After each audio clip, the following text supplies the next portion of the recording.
You have to look at the JD. Most likely, you will go through every interview assuming that your entire skill set is equally important to the company, which is not true. To get from top 50, top 60% into the top 10, top 20% of the pool, you have to go through various sources where you can get one thing. What is that one thing? Sometimes people assume that if the interviewer has asked the question, now I have to answer. That's not always true.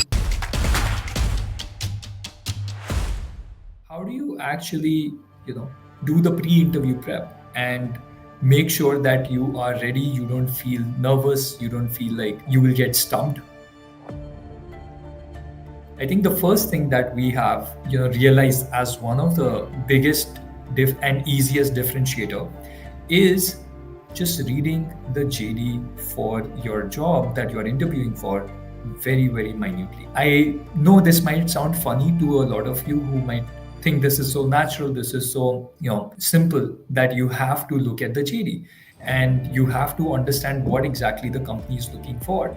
But believe me, there are a lot of candidates who don't prepare even after knowing that they're going to interview with a certain company. They don't really look at the JD. They are unaware of what are the most critical requirements for the company. If you don't know what the company is specifically prioritizing in the role that they are hiring for, most likely you will go through every interview assuming that your entire skill set or your entire experience throughout your career is equally important to the company, which is not true.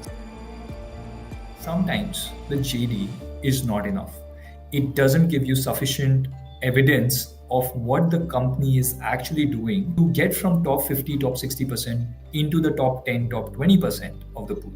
You have to go through various sources where you can get one thing.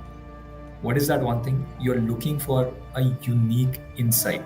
Firstly, you have to think about the different sources, right? Where are you going to find this information? So there are plenty of sources today. You just have to do some Googling. You might have to do some ChatGPT research, whatever suits you, that's okay. But you have to do some research on their Wikipedia page, on their website, in their annual reports, their social media, the founder's social media profile, for example. And there are so many other things like investor presentations, press releases, etc., etc. What will differentiate you is if you figure out how you're going to connect those dots between what you have done, what skills you bring to the table, what potential strategies you have in mind, but connect those with specifically the objectives and the challenges of the company. The first question, which is a summary of what you've done. You really want to summarize very quickly what you are known for. What are your superpowers? What are your strengths? What are your biggest achievements? And do it in a very organic way, in a natural way, which means you're not going to go in there and start bragging about yourself. Nobody's saying that. Think about it this way, right? If you were a superhero and your story is being described, yes, your story might be described in the way that when you were raised a certain way, then you discovered your powers and then you started saving the world, right?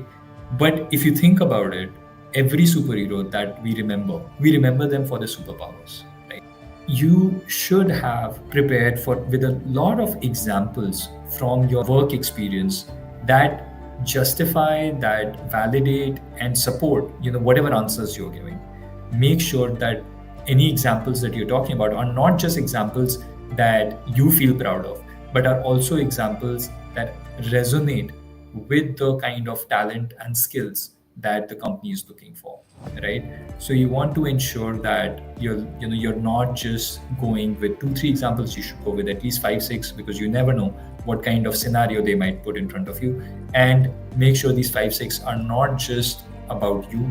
They should be as much about resonating and connecting with the company requirements.